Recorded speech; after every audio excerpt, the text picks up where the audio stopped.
오늘 말씀의 제목은 죽은 자와 살아있는 자 사이, 죽은 자와 살아있는 자의 사이에 있는 하나님의 사람에게는 어떤 일을 해야 될 것이고 어떠한 일을 했을 때 그 결과들이 어떠한 것인가를 볼 수 있는 하나님의 말씀이에요.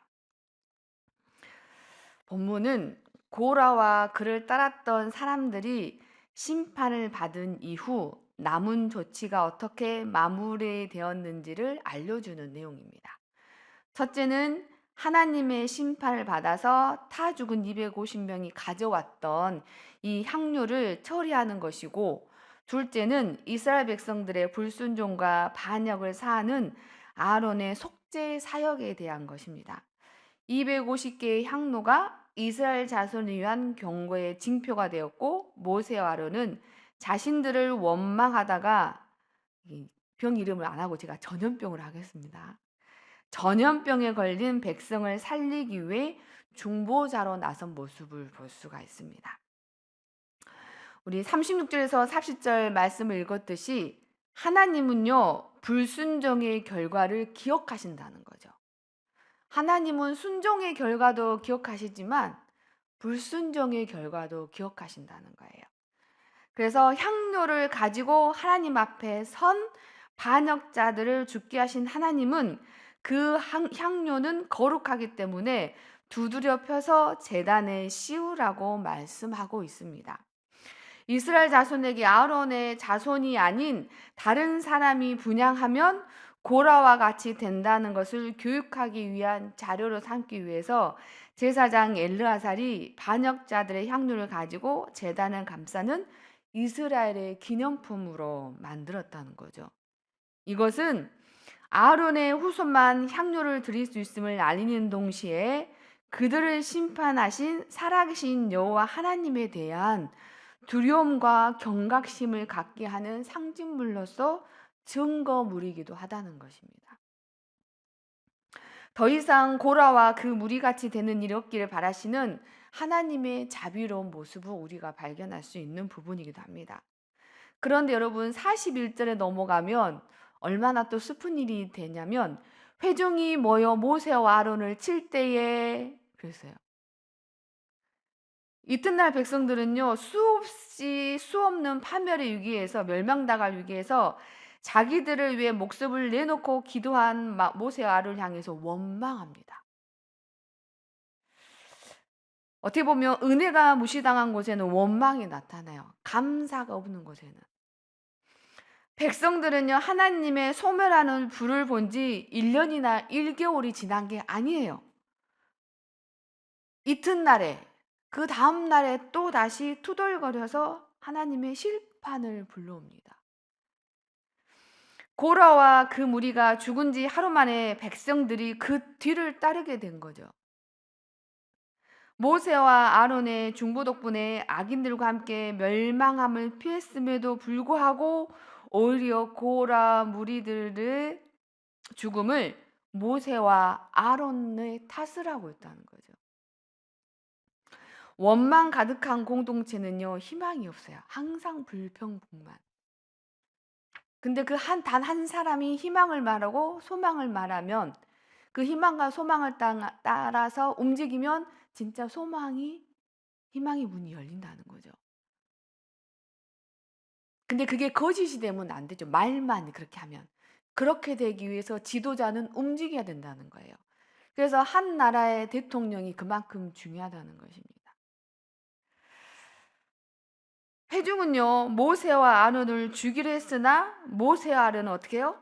그들을 살리려고 해요. 42절부터 보면 여러분, 백성들이 다 죽게 되자 모세와 아론은 하나님께 엎드립니다.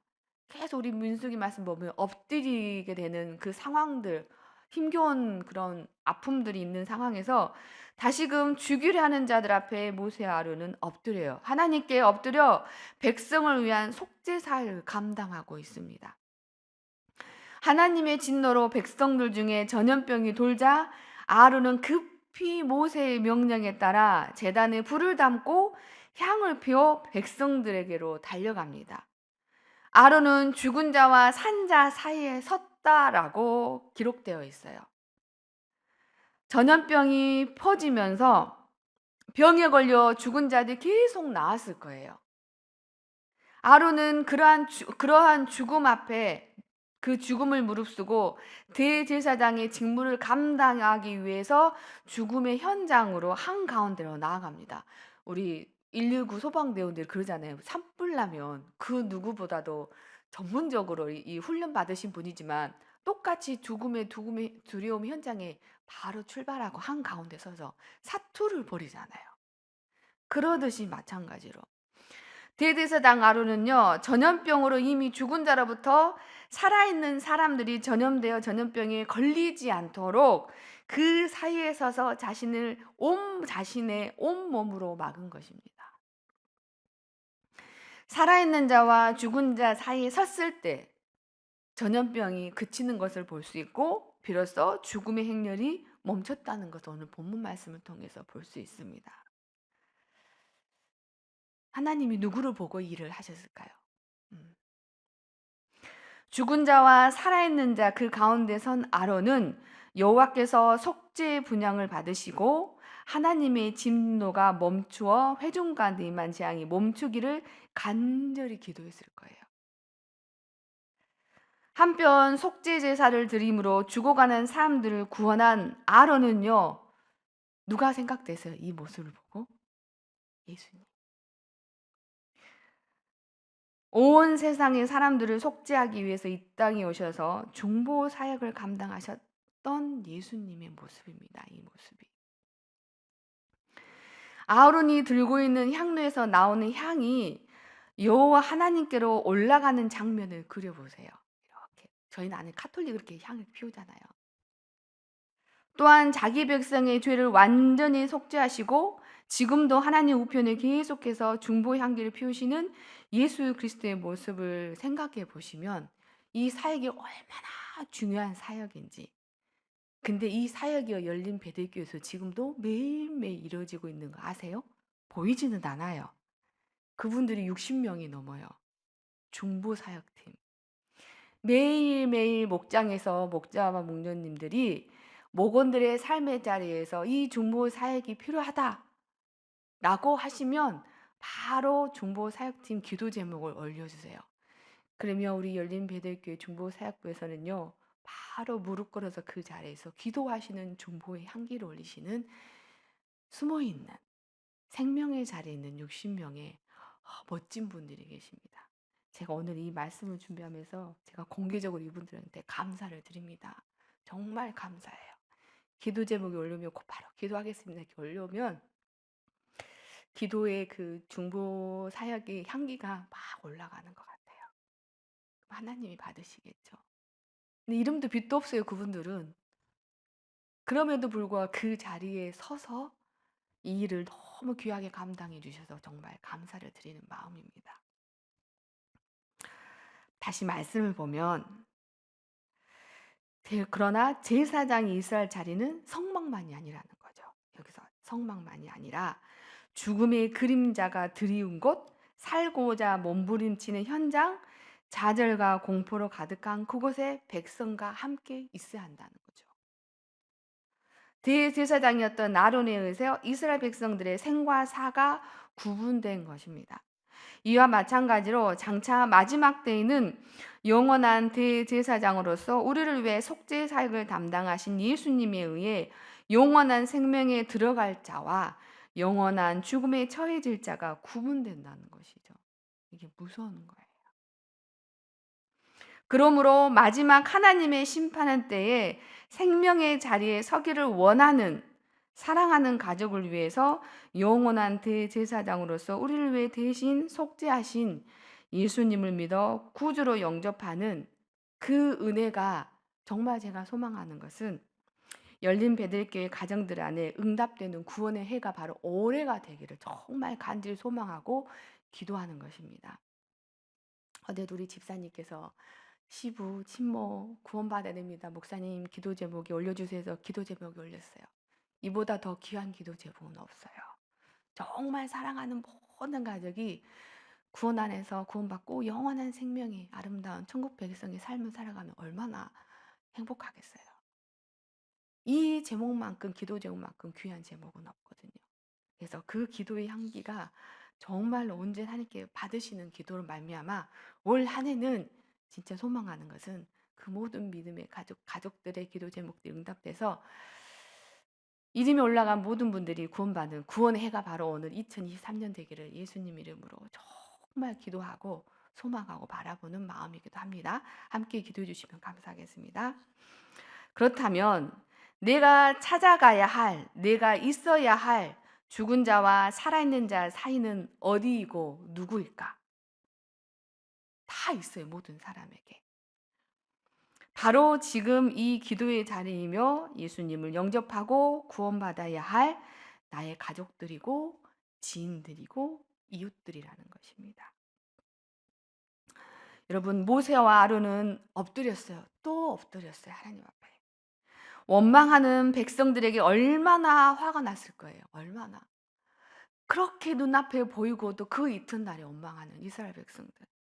얼마나 어이가 없었을까. 그런데 그들에게 맞대응하지 않았다는 것이죠. 원망하는. 42절 회중이 모여 모세와 아론을 칠 때에 치려고 할 때 그냥 화가 나가지고 그들의 입장에서는 맞대응하지 않았어요. 해도 너무하다고 대항하며 자신들을 주장하지도 않았고 변명하지도 않았고 그저 엎드렸어요. 모세 아론은. 근데 하나님이 대신 화를 내신다. 당장 가서 속죄를 하지 않으면 다 죽일 수도 있다고까지 하십니다. 하나님. 사태의 시급성 절박함을 안 모세 아론은 회중에게 급히 달려갑니다. 그리고 죽은 자와 살아있는 자의 경계에 선 것입니다. 그러자 전염병이 그쳤습니다. 하지만 이미 몇 명이 죽었어요? 4,700명이 죽었어요. 4,700명. 생과 사는요 하나님에게 달려있어요. 4,700명이 죽은 후였습니다. 모세와 아론은 이 백성이 죽어도 좋다고 죽을만 했다고 더 죽어야 정신 차린다고 죽일 짓을 했다고 생각했을 것 같으세요? 아니요. 아니에요. 아무리 나를 힘들게 하고 미워했던 사람이랄지라도 그 사람이 죽음의 고통 가운데 있는 걸 보면 그러지는 못할 것 같아요, 사람들. 근데 하나님의 언약의 백성으로 출애굽하고 많은 하나님의 돌보심과 인도하심과 먹이고 입히고 그리고 데리고 온 이스라엘 백성들이 정말 무지해서 원망하고 죽임을 당하는 게 눈앞에 봤음에도 불구하고 또 원망하고 자기들을 향해 근데 죽어가는 전염병을 죽어가는 그들을 향해서 모세와 아론이 그런 마음을 가졌을 리는 없다고 생각해요. 한 명이라도 더 살리려고 여러분 보세요. 달려갔다라고 표현됐어요. 아론이 달려갔다라고. 하나님이 그것을 바라셨을 거예요. 그럴 줄 아셨을 거예요. 모세와 아론이. 이것이 하나님 아버지의 마음이고 이것이 예수 그리스도의 마음이고 이것이 목자의 마음입니다.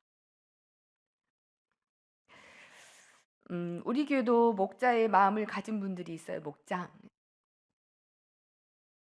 그래서 어떻게 보면 이 설교를 준비하면서 목자의 마음이 이런 모습이겠구나. 그래서 목장을 섬기는 목자 목녀님들을 위해서 참 많이 더 기도를 해야 되는 부분이구나. 한 가운데 서서 그 일의 사명을 감당하고 계시잖아요. 어떻게 보면 물질적인 부분, 시간적인 부분, 영적인 부분. 근데 그 마음을 누가 주셨겠어요? 하나님이 주셨겠고 예수님 마음이 그 마음 안에 있기 때문에 이 일을 감당할 수 있다라고 저는 생각합니다. 그래서 목자로서 목녀로 섬기는 우리 열린 배들교회 평신도 리더들 정말 감사드리고 그 결과가 어떤 결과인지 보셨잖아요. 살리잖아요. 그 살리는 일을 하고 있는 우리 중보기도 사역부들, 우리 목자 목녀님들 이 말씀 안에서 주님이 주신 그 마음으로 잘하고 있다라고 본인을 칭찬하시고 그 자리에 서 주신 하나님을 향해 정말 경외하며 기뻐하며 오늘 주의 날을 예배하는 날이잖아요. 내일 예배자에 나왔을 때 마음껏 그 사명을 감당하게 하시고 건강도 주시고 모든 삶을 평화롭게 하신 하나님께 마음껏 찬양하시고 기쁨을 고백하는 기쁨과 감사가 넘치는 그런 예배자로 하나님 앞에 나오기를 소망합니다. 한 명이라도 더 살리려고 달려갔던 아렌의 모습, 목자의 마음, 하나님의 마음, 예수님의 마음. 이 시간 예수님의 마음으로 기도합니다. 내 부모님을 위해서, 내 자녀를 위해서, 내 자녀들을 위해서, 내 사랑하는 이들을 살리기 위해서, 내 목원을 살리기 위해서 기도하는 예수 그리스도의 마음을 품고 중보자로서 서 있는 오늘 이 시간, 기도 시간, 생명의 시간이 되기를 예수님의 이름으로 부탁을 드립니다. 아멘. 기도하겠습니다. 사랑의 하나님, 죄인을 위해 중보자로 오신 그리스도의 사역을 통해 영원한 생명을 얻게 하시는 감사합니다. 절망과 아픔, 소망이 없는 현장으로 뛰어들어 생명의 하나님을 전하는 열린 베들교회 믿음의 공동체가 되게 하여 주시옵소서. 향로까지도 기념물로 삼으셔서 자기 백성을 교훈하시는 하나님께 날마다 말씀으로 가르쳐 주시고 깨닫게 해 주심을 감사합니다.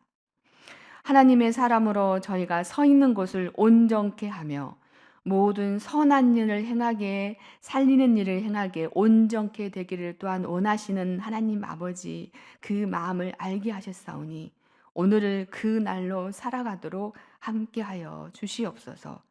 믿사오며 매일 생명의 능력을 저희와 함께하시며 살리시는 주 예수 그리스도 이름으로 기도하옵나이다. 아멘.